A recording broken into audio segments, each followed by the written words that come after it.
সংস্কারের দায়িত্ব। উনি বলতেছে দুনিয়ায় কত কামাই আছে, কত কিছু আছে, কোনোদিন বলবে না। উনি যেই কুরবানির সময় আছে উনার মানবতা বোধ তখন জেগে ওঠে। আহা, কুরবানির টাকাটি যদি না দিয়ে, হজ যদি না করে, আমি যদি এই টাকা দিয়ে জনগণের উপকার করতাম। উনি আর টাকার কোনো সূত্র খুঁজে পায় না।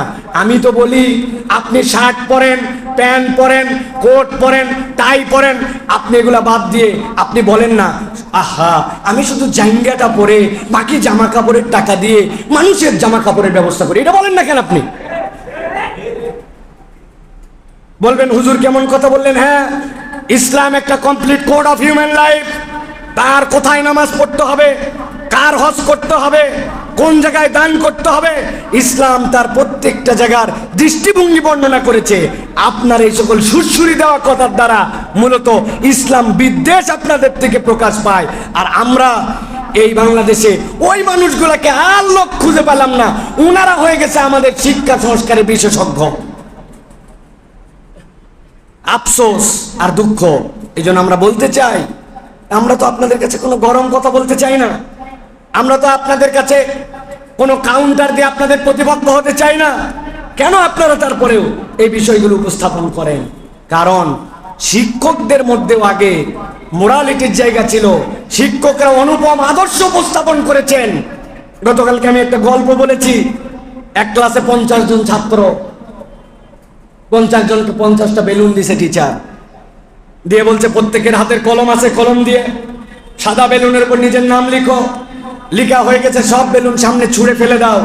বেলুন একটার সাথে একটা এলোমেলো, যার বেলুন সে খুঁজে নাও। সেটা লাভ দিয়ে যায়, বেলুন ধরতেছে, দেখে আরে এই বেলুনে তো সাইফুল্লাহ লেখা নাই, এই বেলুনে লেখা আছে উমুকের নাম, আমার না, ফেলে দিছে। আরেকটা নিয়ে হুড়া পাড়া, বেলুন ফাটা শুরু হয়ে গেছে, খুঁজে পায় না।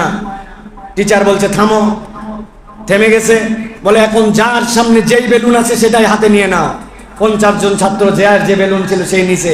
কার নাম? এখানে নাম আছে নজরুল ইসলাম। চেনো নজরুলকে? দিয়ে দাও নজরুলকে। নজরুলের হাতে কার্ডটা আছে, সাইফুল্লাহটা, সাইফুল্লাহকে দিয়ে দাও। 5 মিনিটের মধ্যে বেলুন ডিস্ট্রিবিউশন হয়ে গেছে। এই গল্প দ্বারা আমি কি বুঝাতে চাই?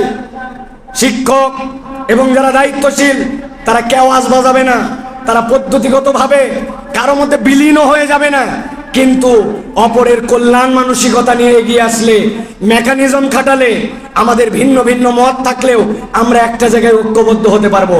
কিন্তু আপনি শুরু থেকেই যদি ইসলাম বিদ্বেষ লালন করেন, হুজুরদেরকে ক্রিটিসাইজ করেন, তাদেরকে স্টেক হোল্ডার মনে করেন না, তাদেরকে দেশের নাগরিক হিসেবে সম্মান দেন না, আপনি আপনার জায়গা থেকে যখন পূজার সময় যেন সাম্প্রদায়িক উস্কানি না হয়, মন্দির ভাঙা যেন না হয়, মূর্তি যেন ভাঙা না হয়, এটার জন্য খতিবের পরামর্শ নেন, জুমার ফজিলত বর্ণনা করার জন্য হুজুরের পরামর্শ নেন। কিন্তু অর্থনীতিটা কেমনে চলবে, পররাষ্ট্রমন্ত্রী কে হলে ভালো হয়, স্বরাষ্ট্রমন্ত্রীর কি করণীয় আছে, ওই জায়গাতেও হুজুর বলেন। কিন্তু এরকম অনেক ব্রিলিয়ান্ট মানুষ আছে যারা আপনাদের মতো ওই সকল নামদারি বুদ্ধিজীবীদেরকে গোল খাওয়াতে পারবে জ্ঞান দিয়ে। আপনি তাদেরকে সেখানে আমলে নেন না। তাহলে এই বৈষম্য দূর না হলে সুন্দর বাংলাদেশ কেমনে বানাবেন? আমরা বলতে চাই আমরা কারো প্রতিপক্ষ নই। আপনারা এই বিষয়গুলো আমলে নিয়ে অন্তত শিক্ষা সংস্কারের জায়গাটা নিষ্কলুষ রাখার চেষ্টা করেন। এই জায়গাটাতে ইসলামী পণ্ডিত, ইসলামী স্কলার, ওলামায়ে কেরাম যারা এই বিষয় বুঝেন তাদেরকে আপনি নেন। যে এই লোক কিচ্ছু জানে না, ওর কাছে ছবি উঁচা, মূর্তি উঁচা, স্ট্যাচু উঁচা, প্রতিমা উঁচা, ও চিন্তা করছে একটা ছবি বইয়ের মধ্যে থাকলে কি হবে। এটা আপনার দৃষ্টিতে কি হবে বলতে পারেন, কিন্তু ইসলামের দৃষ্টিভঙ্গি আছে এখানে। ইসলাম কোনো হাউকাউ শরীয়ত নয় যে কেবল নামাজের কথা বলছে, রোজার কথা বলছে না। আপাদমস্তক টপ টু বটম সব জায়গায় ইসলামের নির্দেশনা আছে। সুতরাং একটা বইয়ের মধ্যে কি লেখা হবে সেটা মুসলিমদের আকীদার সাথে যায় কিনা, তাহজিব তামাদ্দুনের সাথে যায় কিনা, মুসলিম বিশ্বাসের সাথে যায় কিনা, ওইটা মুসলিম মেজরিটি কান্ট্রিতে মুসলিম প্রতিনিধি দ্বারা শরঈভাবে সেটা বিশ্লেষণ করে ওই বই আসতে হবে। কেননা ওই বই আপনার আমার বাচ্চা পড়বে যাদের আইডেন্টিটি হচ্ছে মুসলমান, ঠিক কিনা? ভালো করে মনে রাখবেন, মুসলমান না খেয়ে থাকতে রাজি আছে, মুসলমান কম খেয়ে রাখতে রাজি আছে, মুসলমান খাদ্যের কষ্ট মেনে নিতে রাজি আছে, কিন্তু মুসলমান তার ইমানের ভিতরে কোনো ঝামেলা আসলে ওই জায়গাতে মুসলমান কখনো ছাড় দিতে রাজি নাই। অতএব এই বিষয়গুলি আমাদের দুঃখ দেয়, আফসোস দেয়, বোঝে না, কিন্তু তারা পণ্ডিত। আবার যারা বোঝে না তাদেরকেই তার মধ্যে নিয়ে আসা হয়। কাদের ইশারায় এগুলা হচ্ছে আমরা তো বুঝি না।